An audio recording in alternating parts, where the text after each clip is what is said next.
Hello SSC 2025 batch, welcome to my maths 10 PD. SSC পরীক্ষা কিন্তু আর বেশি দূরে নয়, মাস শেষ হলে আমাদের এসএসসি পরীক্ষা। তো তোমরা যারা এসএসসি 2025 কমার্সের স্টুডেন্ট আছো, তাদের অবশ্যই ফিনান্স একটা ইম্পর্টেন্ট সাবজেক্ট। এই ফিনান্স অ্যান্ড ব্যাংকিং এ যদি তোমরা ফাইনাল সাজেশন হাতের কাছে পেয়ে যাও তাহলে কেমন হয় বলো তো। ফাইনাল সাজেশনটা তোমরা হাতের কাছে পেয়ে গেলে এসএসসি 2025 অনেক ভালো একটা মার্কস তোমরা গেইন করতে পারবে। তো এসএসসি 2025 ফিনান্স এন্ড ব্যাংকিং এর ফাইনাল সাজেশন নিয়ে আমি বিশ্বময় কুন্ডু তোমাদের সাথে। তো তোমাদের টার্গেট হচ্ছে 95% মার্ক গেইন করা।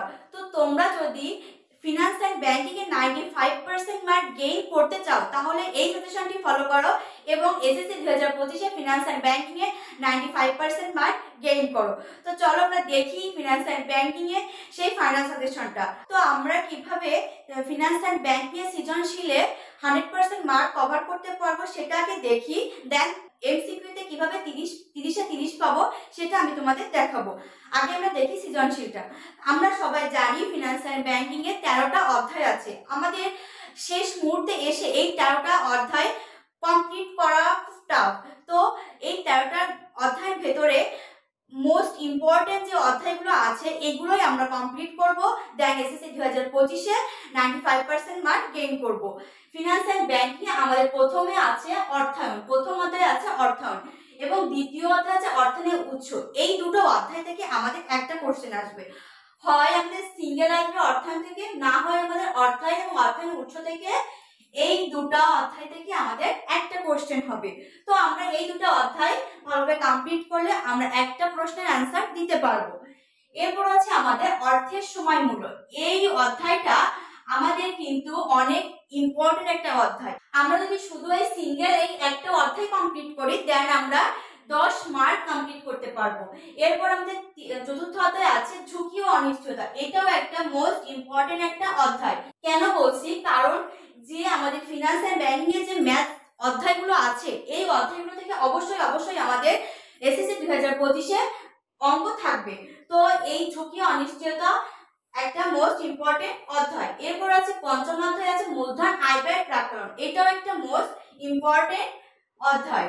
এরপর আমাদের ষষ্ঠ অধ্যায় আছে মূলধন ব্যয়। এই মূলধন ব্যয়টাও কিন্তু আমাদের ম্যাথ। তো আমাদের অবশ্যই এই যে কয়েকটি অধ্যায় ম্যাথ আছে এই কয়েকটি অধ্যায় আমাদের ভালোভাবে কমপ্লিট করে যেতে হবে। এবার সপ্তম অধ্যায় আছে শেয়ার, বন্ড এন্ড ডিবেঞ্চার। এই শেয়ার এন্ড বন্ড ডিবেঞ্চার থেকে একটা কোশ্চেন অবশ্যই আমাদের থাকবে। অষ্টম অধ্যায় আছে মুদ্রা, ব্যাংক ও ব্যাংকিং। এই অধ্যায় থেকেও আমাদের একটা কোশ্চেন থাকবে। নবম অধ্যায় আছে ব্যাংকিং ব্যবসা ও তার ধরন এবং দশম অধ্যায় আছে বাণিজ্যিক ব্যাংক ও তার পরিচিতি। এই দুটো অধ্যায় থেকে আমাদের একটা কোশ্চেন থাকতে পারে অথবা দুটো কোশ্চেন থাকতে পারে।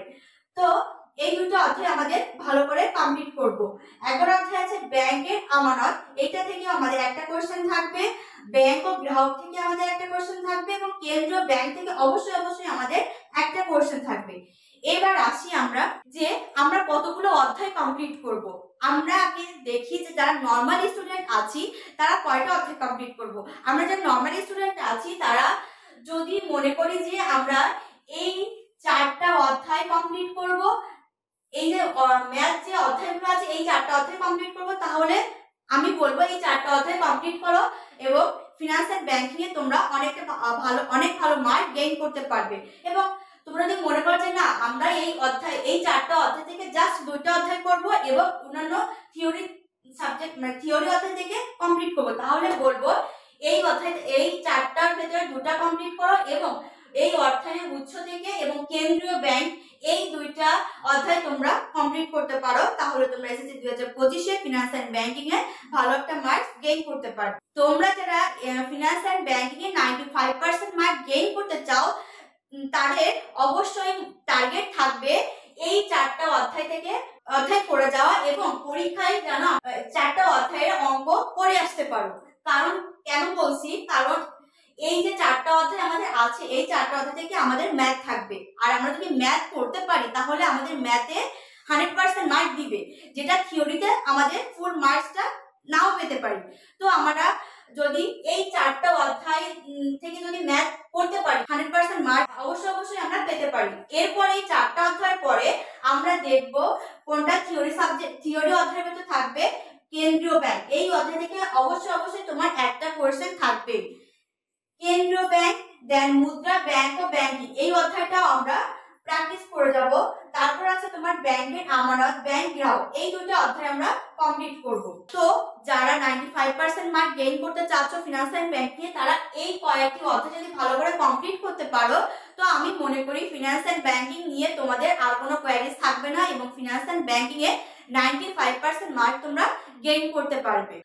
তোমরা যারা 13টি অধ্যায়ের ভেতরে জাস্ট হাতে গোনা কয়েকটি অধ্যায় করে যেতে চাচ্ছ, তারা এই 4টি অধ্যায় অবশ্যই করবে এবং এই 13তম অধ্যায়, 11, 12 এই দুইটা অধ্যায় এবং আরেকটা এক্সট্রা অধ্যায়, সেটা হচ্ছে শেয়ার বন্ড এন্ড ডিবেঞ্চার। তোমরা যদি এই 7টি অধ্যায় কমপ্লিট করে যাও, তাহলে ফিনান্স এন্ড ব্যাংকিং এর 7টি থেকে 7টি কমন পাবে এবং 95% মার্ক গেইন করতে পারবে। তো এই হচ্ছে আমার ফিনান্স এন্ড ব্যাংকিং এর সৃজনশীলের ফাইনাল সাজেশন। আর এর আগে একটা কথা বলি তোমাদের, যেটা হলো তোমরা প্রচুর টেস্ট পেপার, বিগত সালের বোর্ড কোশ্চেন গুলো ফলো করবে, দেখবে যে ফিনান্স এন্ড ব্যাংকিং এই 7টি যে 7টি অধ্যায় আমি দিয়েছি, এই 7টি অধ্যায় থেকে কোশ্চেন আসছে, তাহলে তোমরা আরো ভালো বুঝতে পারবে। তো তোমরা সবাই টেস্ট পেপার, গাইড বুক, বিভিন্ন বিগত সালের বোর্ড কোশ্চেন গুলো ফলো করো এবং সৃজনশীলে 100% মার্ক কভার করো। এরপর আমরা দেখব এমসিকিউ তে কিভাবে আমরা 30 এ 30 পাবো। আমাদের এমসিকিউ তে 30 এ 30 পেতে হলে প্রথমে যে কাজটি করতে হবে সেটি হলো রিডিং করতে হবে। প্রত্যেকটি চ্যাপ্টার থেকে আমাদের রিডিং করতে হবে। এমসিকিউ তে কোনো অধ্যায় ওইভাবে বেছে দেওয়া যায় না, কারণ এমসিকিউটা হয় পুরো বইয়ের পুরো অধ্যায় থেকে আমাদের এমসিকিউ গুলো আসে। তো আমাদের এমসিকিউ তে 30 এ 30 পেতে হলে অবশ্যই আমাদের রিডিং ভালো করে পড়তে হবে। প্রত্যেকটি চ্যাপ্টারে রিডিং পড়তে হবে, প্রত্যেকটি চ্যাপ্টার আন্ডারলাইন করে পড়তে হবে যেন তোমরা মনে রাখতে পারো। এরপর হচ্ছে আমাদের তোমরা এই বছরে যে টেস্ট পেপারগুলো আছে সেগুলো চ্যাপ্টার ওয়াইজ তোমরা ফলো করবে এবং বারবার প্র্যাকটিস করবে। এরপর থার্ড হচ্ছে আমাদের বিগত সালের বোর্ড কোশ্চেন। আমাদের যে বিগত সালের বোর্ড কোশ্চেন গুলো আছে সেগুলো আমরা ফলো করব এবং বারবার প্র্যাকটিস করব। প্রত্যেকটা বোর্ড আমরা বারবার প্র্যাকটিস করব। তো তোমরা যদি এসএসসি 2025 এ এমসিকিউ 30 এ 30 পেতে চাও, তাহলে অবশ্যই এই তিনটা জিনিস ফলো করো। এক, রিডিংটা তোমরা ভালোভাবে আন্ডারলাইন করে পড়বে যেন তোমরা মনে রাখতে পারো। সেকেন্ড হচ্ছে টেস্ট পেপার ফলো করবে। থার্ড হচ্ছে বিগত সালের বোর্ড কোশ্চেন গুলো ফলো করবে। এইটা শুধু ফিনান্স এন্ড ব্যাংকিং সাবজেক্টের জন্য না, এটা প্রত্যেকটা সাবজেক্টের জন্যই প্রযোজ্য। তোমরা প্রত্যেকটা সাবজেক্টে এমসিকিউর জন্য এইভাবে যদি ফলো করো, তাহলে এমসিকিউ তে 30 এ 30 তোমরা পাবে। তো এই হচ্ছে আমার ফিনান্স এন্ড ব্যাংকিং এর সৃজনশীল এবং এমসিকিউর ফাইনাল সাজেশন। তো তোমরা এই ফাইনাল সাজেশনে ভালোভাবে প্র্যাকটিস করো এবং এসএসসি 2025 এ 95% মার্ক গেইন করো। তো তোমরা ম্যাথস এন্ড চ্যানেলকে সাবস্ক্রাইব করে ম্যাথস এন্ড চ্যানেলের সাথে থাকো এবং এই ধরনের সুন্দর সুন্দর ক্লাস সাজেশন এনজয় করতে থাকো। Thanks for